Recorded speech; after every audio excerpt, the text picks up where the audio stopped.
তোমরা যদি এই রেসিপিটা কখনো ট্রাই না করে থাকো তাহলে তোমরা অনেক বড় একটা মিস করে ফেলেছো। আর যদি ট্রাই করে থাকো তাহলে তো বড়ই ভালো, তারা অনেক বেশি মজা পেয়েছো, তাই না?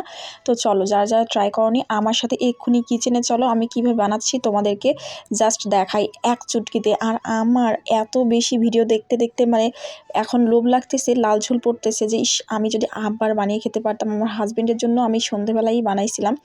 তো যাই হোক, দেখো আমি এখানে বেশ খানিকটা ময়দা নিয়েছি 2 কাপের মতো, তার মধ্যে আন্দাজ মতো একদম চিনি দিয়ে দিচ্ছি মুষ্টি ভরে। ঠিক আছে, তোমরা এখানে 2 চামচের মতো চিনি ব্যবহার করবে। তারপরে দেখো 1 চামচের মতো ইস্ট দিয়ে দিচ্ছি, ক্যামেরার কারণে একদম ঘোলা দেখা যাচ্ছে, নো প্রবলেম। তারপরে হচ্ছে এখানে বেকিং পাউডার দিয়ে দিয়েছি কিছুটা। তো আমি তোমাদেরকে কিন্তু প্রত্যেকটা জিনিসই বলে দিচ্ছি, জাস্ট ক্যামেরার কারণে একটু মানে সাদা বাটিতে সাদা আটা, পুরো সাদা ফকফকা দেখা যাচ্ছে।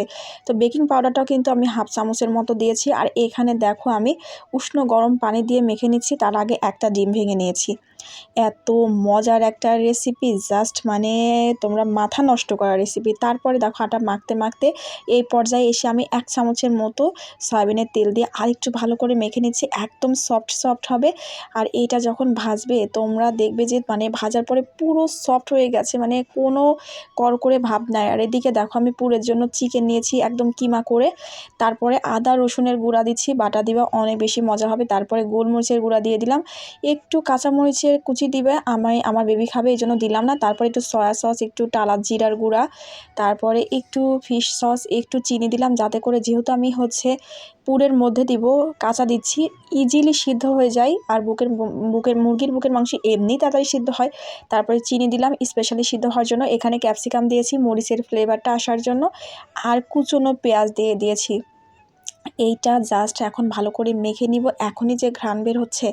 তারপর দেখো এই ময়দা থেকে আমি এখন একটু করে করে নিয়ে কিভাবে বল বানাচ্ছি তোমরা দেখো, ইজিলি তোমরা পেরে যাবা। যারা এক হাত ইউজ করো তাদের জন্য দেখিয়ে দিচ্ছি কিভাবে করবা। আর হচ্ছে এই সমস্ত জিনিস 2 হাতই লাগে, কারণ তোমরা হচ্ছে দেখো রেস্টুরেন্টে কিন্তু 2 হাত দিয়েই বানায়। তারপরও তোমাদেরকে আমি দেখিয়ে দিচ্ছি, আমার মনে হচ্ছে না যে এক হাত দিয়ে পসিবল হবে। তারপরে দেখো কি সুন্দর একটা ডিজাইন করে ফেলেছি, একদম ইজিলি আমার সবগুলো বানানো শেষ। এই দেখো মানে ভাজার আগেই দেখতে মনে হচ্ছে অনেকটা লোভনীয় লাগছে। তারপরে আমি ডুবো তেলে এগুলোকে ভেজে নিচ্ছি, তোমরা চাইলে একটু কম তেলে অনেকক্ষণ সময় নিয়ে ভাজতে পারো। আর বেশি তেল দিলেও কিন্তু হাই হিটে ভাজা যাবে না, কারণ ভেতরে কাঁচা মাংস দেওয়া আছে, উপরে কালার আসবে ভেতরে হবে না।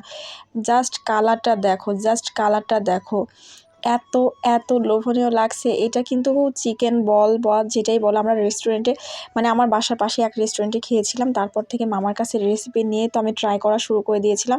তো খেয়ে দেখি বেশ মজা লাগে, দেখো কি সুন্দর না, অনেক সফট আর ইয়ামি। আর ভেতরটা যে কি পরিমাণ মানে জুসি হয়েছে, মানে তোমরা নিজেরা চোখেই দেখতে পাচ্ছ যে কি মজা। আর আমার যে চশমাটা পরে যে ভাব নিয়ে আমি যে ভিডিওটা করেছি, এটার একটা করুণ কাহিনী হলো, আমার হাজব্যান্ড 2 বছর আগে চশমাটা আমাকে গিফট করছে কক্সবাজারে পড়ার জন্য। কিচেনে যে ব্যস্ত থাকি